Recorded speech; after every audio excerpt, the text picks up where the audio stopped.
అందరికీ నమస్కారం. ఈరోజు యండమూరి వీరేంద్రనాథ్ గారు రచించిన ప్రేమ అనే నవలని చదువుకుందాం.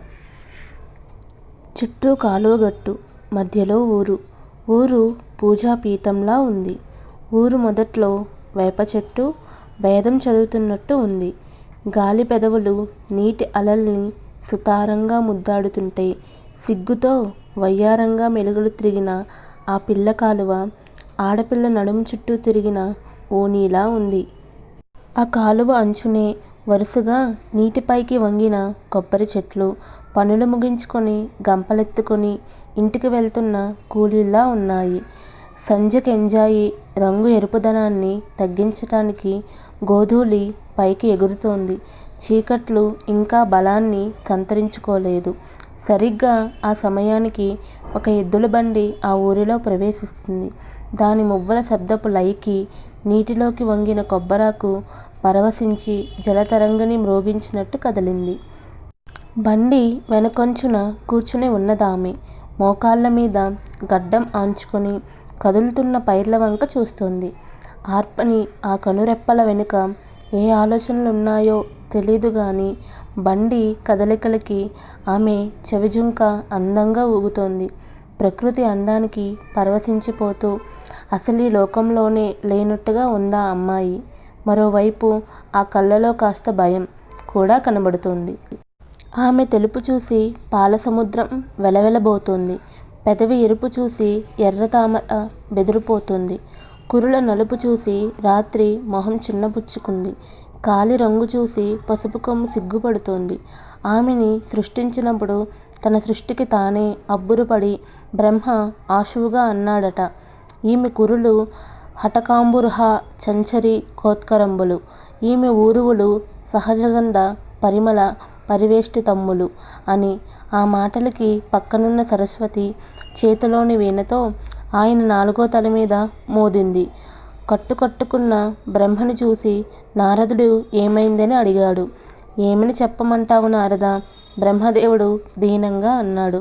ఒక అపురూప సౌందర్యవతిని సృష్టించాననే సంతోషంతో ఏదో ఒక మాట అన్నాననే అనుకో, దానికి ఇలా తలబ్రద్దలు కొట్టాలా? ఏమన్నారు తాతగారు? ఆ చివరి సంబోధనకి బాధపడి వావి వరసలు మరిచి నన్ను అప్పుడే ముసలాడివి చెయ్యకు నారదా అన్నాడు. అలాగే అన్నగారు. ఇంతకీ ఆ అపురూపరాశిని చూసి మీరాశువుగా ఏం చెప్పారు? ఆమె ముంగురులు పద్మం మీద తిరిగే తుమ్మెదల వలె ఉన్నవి అన్నాను. దానికి తలమీద మోదవలసిన అవసరం లేదే. సరస్వతి ఇక రోషం ఆపుకోలేక కల్పించుకుని పద్యపు రెండో పాదంలో ఏమన్నారో అడుగు అంది కసిగా. ఏమన్నాను? సహజగంధ పరిమళ పరివేష్టితమ్ములు అన్నాను. ప్రతిరోజు గంధం రాయకపోయినా రాసినట్టు పరిమళం వచ్చేవి అన్నాను. తప్ప? బ్రహ్మ దబాయించబోయాడు. సరస్వతి మరింత గొంతు హెచ్చింది. ఏవి సహజగంధ పరిమళ పరివేష్టితములు? అది చెప్పరేం అంది. బ్రహ్మ గుటకమింగి ఆమె ఊరువులు అన్నాడు. ఊరువులు అంటే తొడలు. నారదుడు బిత్తరపోయాడు. ఊరువులు పరిమళమించటమేంటండి? ఏదో ప్రాస కోసం అలా అన్నాను నాయనా. ప్రాస కాదు, ధ్యాస అంది సరస్వతి వెటకారంగా. వయసు పెరిగే కొద్దీ అందమైన అమ్మాయిల్ని సృష్టించాలన్న ఆశ ఎక్కువ అవుతుందిలే. తప్పు. ఆ అమ్మాయి నా కూతురు లాంటిది. ఆ అమ్మాయిని నేను సృష్టించాను సరస్వతి. నన్ను కూడా మీరే సృష్టించారుగా అన్నది సరస్వతి. అయినా మీ ముగ్గురికి ఇదేం పోయే కాలం? ఆ పెద్దాయనేమో రకరకాల అవతారాలెత్తి అనుభవిస్తుంటాడు. రెండో ఆయన ఏకంగా పెళ్ళాల్ని తలమీదే పెట్టుకున్నాడు. మీరొక్కరే కాస్త మంచివారనుకుంటే మీరు చేసే నిర్వాకం ఇదా? అది కాదు సరస్వా అనబోతున్న ఆయన మాటలకి అడ్డుపడుతూ, పైగా ప్రాస అని మమ్మల్ని మభ్యపెడతారా అంది ఎత్తుపొడుస్తున్నట్టు. బ్రహ్మకి కూడా కోపం వచ్చినట్టుంది. నా సృష్టిని ప్రాసని కాదంటావా? అయితే చూడు, ఆమె యవ్వనవతి అయ్యేసరికి ఊరువులేమిటి, మొత్తం సిరలు కురులు ఎదసిరులు కూడా పరిమళంతో శోభిల్లుతాయని వరమిస్తున్నాను అన్నాడు. అదే నిజమైతే ఆమె అందాల్ని ఏమాత్రం గుర్తించలేనివాడు భర్తగా వస్తాడని, వివాహమైన మరుక్షణం నుంచి ఆమె కష్టాల ఊబిలో కూరుకుపోతుందని వాగ్దేవిగా నేను శాసిస్తున్నాను అంది సరస్వతి. అప్పటి వరకు వారిద్దరి వాదోపవాదనలు ప్రేక్షకుడిలా వింటున్న నారదుడు ఆ చివరి మాటలకి నివ్వెరపడి అపచారం అపచారం తల్లి అన్నాడు. మీ పంతాలకు పోయి అభం శుభం తెలియని ఒక ఆడపిల్లకి ఆ విధంగా అన్యాయం చేయటం సబబు కాదు. బ్రహ్మ విషాదంగా నవ్వి భారతదేశంలో సగం పైగా ఆడవారు ఆ విధంగానే ఉన్నారుగా నాయనా అన్నాడు. ఇక కొత్తగా చేసే అపచారం ఏమున్నది? అది వారి స్వయంకృతాపరాధం కాదా సురాజ్యేష్ట? వేడికోలుగా అన్నాడు నారదుడు. కానీ ఇక్కడ ఈ అమ్మాయిని మీరే శాపగ్రస్తురాలని చేసినారే. అప్పటికి సరస్వతి కూడా తన శాపం యొక్క తీవ్రతకి అనాలోచితానికి బాధపడింది. నారద, నేనెలాగూ నా వాక్కును వెనక్కి తీసుకోలేను. దీనికి పరిష్కారం ఏమిటో నువ్వే చెప్పాలి. మీ దంపతులకు చచ్చేటంత గొప్పవాడినా పలుకుల వెలది అయినా నాకు తోచినంతలో చెప్తాను. మీకు ధనుంజయ మహారాజు కథ తెలుసుగా. ఏలినాటి శని ప్రవేశించగానే అతడి దగ్గరకు ఒకరి తర్వాత ఒకరుగా అష్టలక్ష్ములు వచ్చి తాము అతడిని విడిచి వెళ్ళక తప్పదని సెలవిమ్మని కోరారట. ధనలక్ష్మి మొదలైన సిరులన్నీ ఆ విధంగా వెళుతుంటే రాజు మిన్నకుండినాడట. కానీ చివరలో ధైర్యలక్ష్మి వెళ్ళబోతుంటే తల్లి నీవు మాత్రం నాతో ఉండు అని ప్రాధేయపడినాడట. ధైర్యలక్ష్మి ఉన్న చోట మిగతా సిరులన్నీ ఉంటాయని ఆ రాజు గ్రహించి ఏలినాటి శని ప్రభావం నుంచి ఆ విధంగా తప్పించుకున్నాడట. కాబట్టి చతురానన ఆ అమ్మాయికి ధైర్యలక్ష్మిని మాత్రం తోడివ్వు అన్నాడు నారదుడు. సరస్వతి అర్థం కానట్టు దానివలన నేను పెట్టిన శాపం నుంచి ఆమెకు విముక్తి ఎలా లభిస్తుంది నారదా అని అడిగింది. ధైర్యం కలుగుతుంది. ఆ ధైర్యము వలన ఆమె ఒంటరిగా బ్రతకగలదేమో కానీ ఆనందంగా ఎలా బ్రతకగలదు? ప్రేమించే మనిషి గాని తన వారంటూ ఎవరూ లేక గాని బ్రతుకు సాగించినా అది నిస్సారం కాదా? నారదుడు చేతులు జోడించాడు. తల్లి, నువ్వు చదువుల రానివి, జ్ఞాన సరస్వతివి, వేద సంహితవి. నీవే చెప్పు, ఒక స్త్రీ జీవితము సారము నిస్సారమా అని నిర్ణయించేది కేవలం భర్తేనా? భర్త తోడు లేని స్త్రీకి ఇంకే సుఖము లేదా? కాబట్టే కదా నారద, భూలోకమున సగము స్త్రీలు స్వయం కృతాపరాధము వలన నిస్సహాయులై ఉన్నారని పతిదేవులు అన్నారు అంది బ్రహ్మవైపు చూస్తూ. నారదుడు అన్నాడు, భర్త ఎంత హింసించినను అటులనే పడి ఉండే స్త్రీలు నిస్సారముగా జీవచ్చము వలె బ్రతుకు వెల్లదీస్తున్నారన్నమాట. నిజమే కాని తల్లి, ఆ నరక కోపం నుంచి బయటపడమని భర్తతో బాధలు అనుభవించుట కన్నా కొద్దో గొప్పో స్వయం పోషణలో స్వాతంత్ర జీవనం గడుపుటయే మేలని భూలోకమున ఎందరో సంఘ సంస్కర్తలు రచయితలు ఎలుగెత్తి చెప్పుతున్నారు. వారి ప్రభావమున కొందరు స్త్రీలు భర్తలను వదిలి ప్రశాంత జీవనమును గడుపుతున్న మాట నిజమే. కానీ దానితో వారి కష్టములు తొలగిపోయినవా? ఒంటరి జీవితంలో ఆనందమున్నదా? భర్త రాక్షస కృత్యములు లేవు సరే, కానీ వారు ఆనందముగా ఉన్నారా?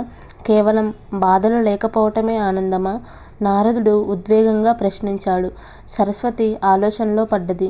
నారదుడు చెప్తుంది వాస్తవంగానే కనబడుతుంది.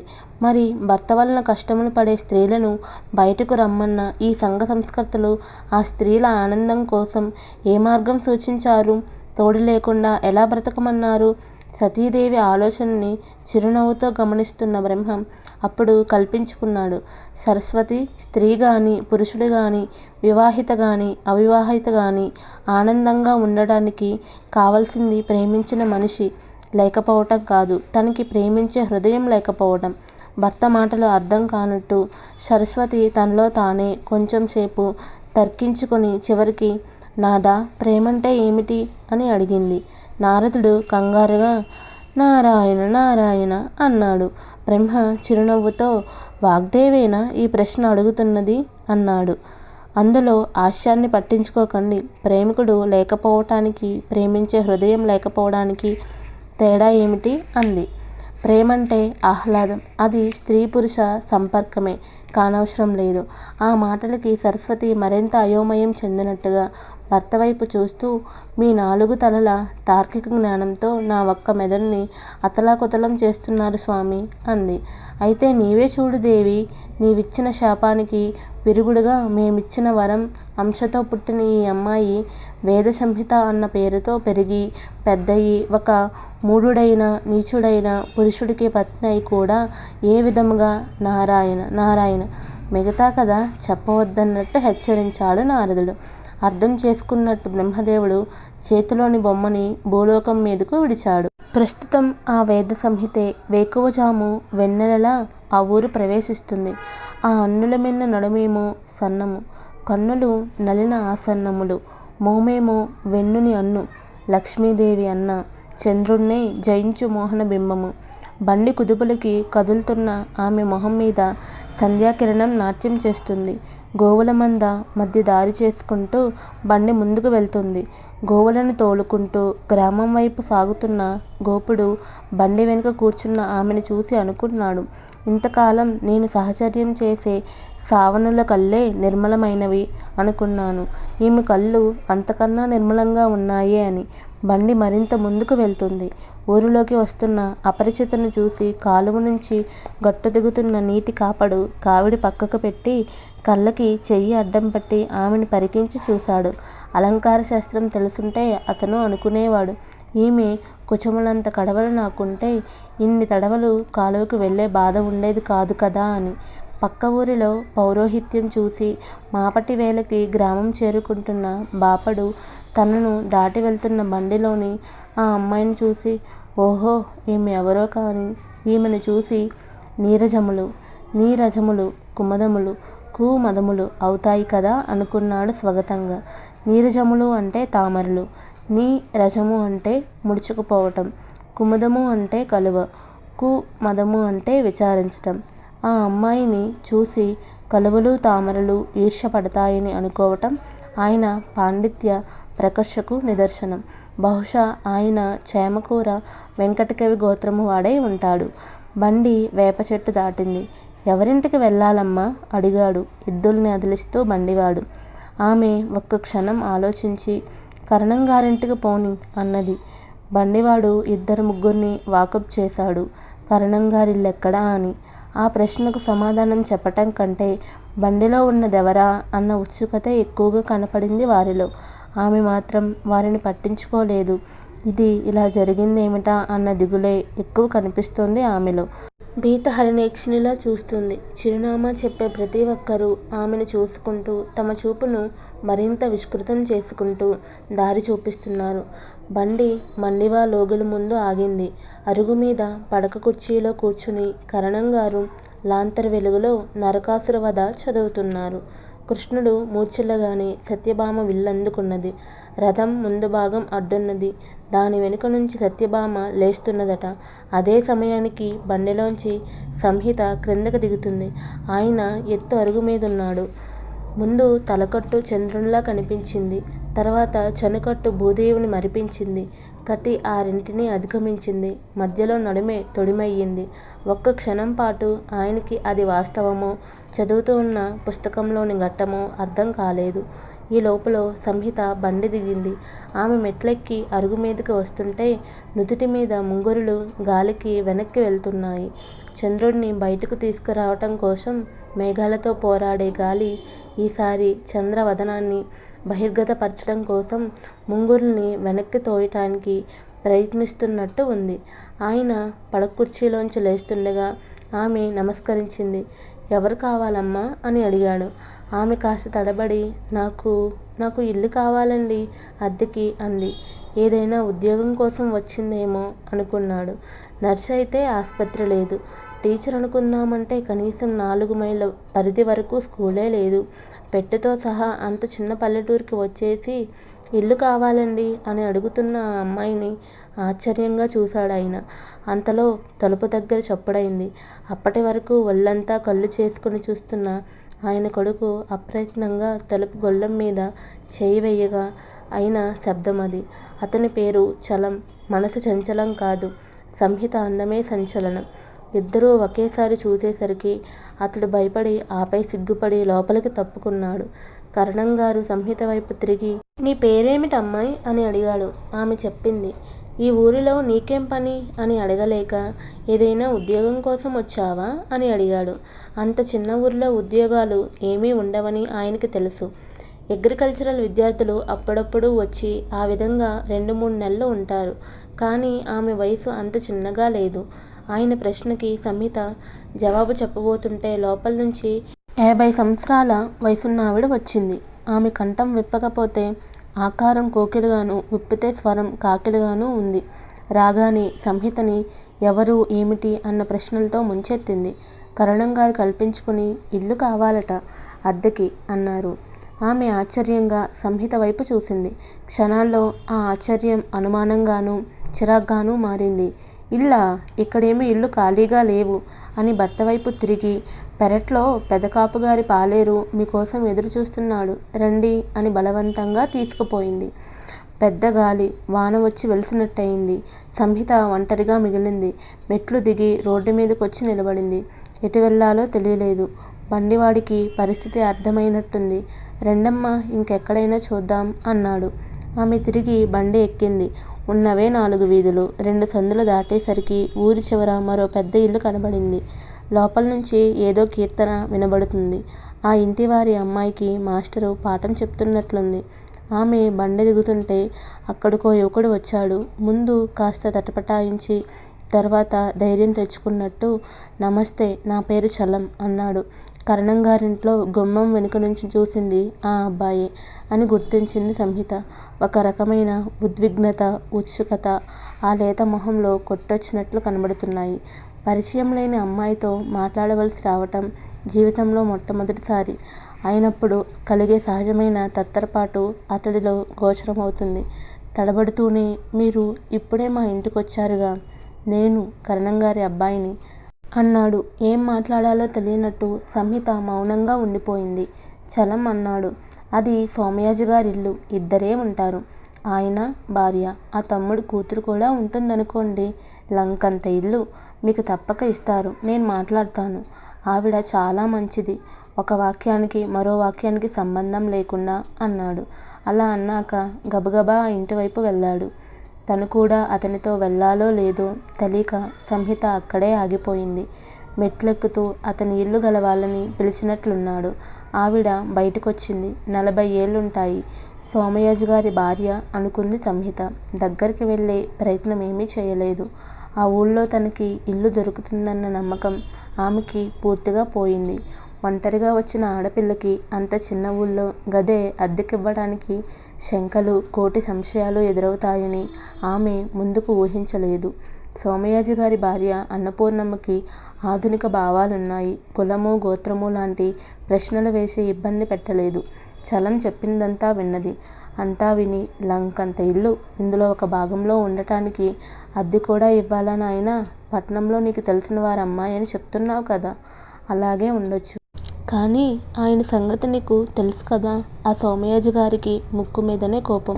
ఏ క్షణం ఏ అభిప్రాయంతో ఉంటారో ఆయనకే తెలీదు. ఇంతకీ అమ్మాయి ఈ ఊళ్ళో ఎంతకాలం ఉంటుంది? చదువు అయిపోగానే వెళ్ళిపోతుందండి. ఏమి చదువులో ఏమిటో. అయినా పల్లెటూళ్ళ మీద పరిశోధన ఏమిటి నాయనా? ఈ వయసులో తన వాళ్ళందరినీ వదిలివచ్చి ఇలా ఒంటరిగా ఉండి చదువుకోవటం ఏమిటి చెప్పు? దాన్నే రీసెర్చి అంటారండి. ఒక అబద్ధం మీద మరొకటి అల్లుకుంటూ వెళుతున్నాడు చలం. ఏదో సెర్చ్లే. ఆయన రాని. నాకైతే ఇష్టమే గాని ఆయన ఇష్టపడతారని నేను అనుకోను. ఆయనకి నిశ్శబ్దమంటే ఇష్టం. ఉంటే మా మరిదిగారి అమ్మాయికి తోడుంటుందని నేనంటే కొంపలో అదొక్కటి చేసే అల్లరి చాలకనా అంటారు. లంకంత ఇంట్లో ముగ్గురమే ఎందుకండి అంటే సుందరకాండ కూడా ప్రశాంతంగా చదువుకోనివ్వవా అంటారు. ఇటువంటి పరిస్థితుల్లో ఇల్లు అద్దెకి అంటే నేనేదో డబ్బుకి కక్కుర్తి పడుతున్నాననుకుంటారు. వెళ్ళిరా బాబు. బండి పక్కగా నిల్చుని చూస్తున్న సంహితకి అరుగు మీద వారిద్దరూ మాట్లాడుకునే సంభాషణ వినిపించటం లేదు. తన కోసం అతను ప్రయత్నిస్తుంటే తను అలా వీధిలో నిలబడటం బావోదని అడుగు ముందుకు వేయబోయింది. ఎవరు కావాలమ్మా అని కంఠం పక్కనుంచి వినపడింది. అంత పెద్ద బొంగురు గొంతు, గంభీర స్వరం అకస్మాత్తుగా అంత దగ్గర్నుంచి వినబడేసరికి ఆమె ఉలిక్కిపడి పక్కకు తిరిగింది. నిలువెత్తు విగ్రహం, తీక్షణమైన కళ్ళు, నుదుట బొట్టు, మొహంలో 60 ఏళ్ల విద్వత్తు. చూడగానే చప్పున కలిగే గౌరవం. ఆయన మాధనువు. ఆయనే మాధవుడు. విష్ణువుని చూడగానే ఎవరికైనా కలిగేది గౌరవమే. మా లక్ష్మి యొక్క ధవుడు భర్త. మా యొక్క ధవుడే ప్రభువే కదా. ఆయన అంత హఠాత్తుగా అడిగేసరికి ఏం సమాధానం చెప్పాలో తెలియక పాట వింటున్నానండి అంది. ఇలా దారి పక్కన నిల్చుని వినటం దేనికమ్మా? అది మా ఇల్లే. కూర్చుని విందువు గాని రా, మా తమ్ముడు కూతురికి మాస్టారు పాట నేర్పుతున్నారు. అద్భుతంగా చెప్తారులే. ఇంతకీ నువ్వెవరింటికొచ్చావు అని అడుగుతూ ఇంటివైపు దారి తీశాడు.